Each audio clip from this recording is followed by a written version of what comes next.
প্রতিটা মানুষের জীবনেই উত্থান এবং পতন এটা থাকবেই।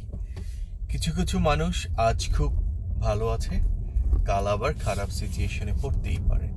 আবার কিছু কিছু মানুষ এখন খারাপ আছে, তাই বলে যে সারা জীবন সে খারাপ থাকবে এমন কিন্তু কথা নয়।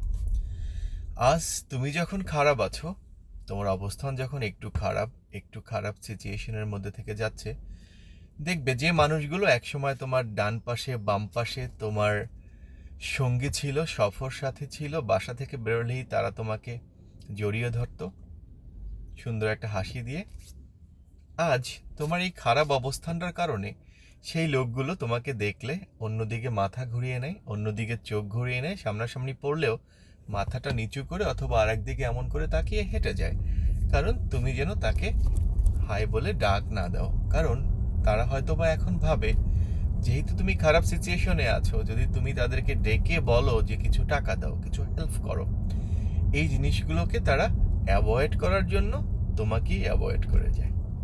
এটাই জীবন। আর এই মানুষগুলো যখন তোমাকে এভাবে অ্যাভয়েড করে, তুমি তখন বুঝতে শেখো, জানতে শেখো যে নীরবতা, নিঃসঙ্গতা কাকে বলে।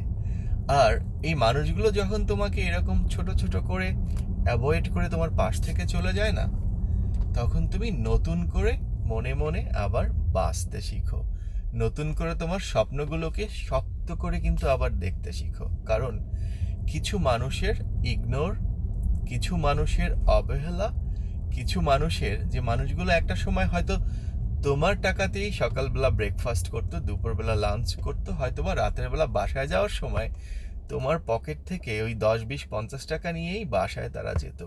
আর তোমার খারাপ অবস্থা বিধায় সেই মানুষগুলোই আজকে তোমার পাশ কাটিয়ে যাচ্ছে। মনে রেখো, এটাই তোমার শিক্ষা।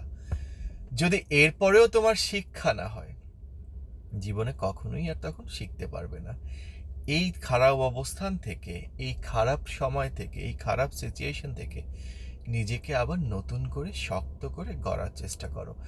এবার যখন তুমি গড়বে নতুন করে, যখন তোমার আবার সব কিছু হবে, দেখবে এই মানুষগুলোই আবার মৌমাছির মতো করে তোমার চারপাশে মৌচাকের মতো আবার জড়িয়ে ধরার তোমাকে চেষ্টা করবে। তখন এই মানুষগুলোকে তোমার আর প্রয়োজন হবে না, আর তারাও বুঝতে পারবে হয়তো যে তাদেরকে তোমার প্রয়োজন নেই।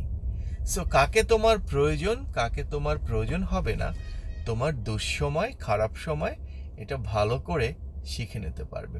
আর এই দুঃসময় থেকে নিজেকে এমনভাবে গড়ো, জীবনে দ্বিতীয়বার যেন আর কখনো খারাপ পরিস্থিতিতে অথবা খারাপ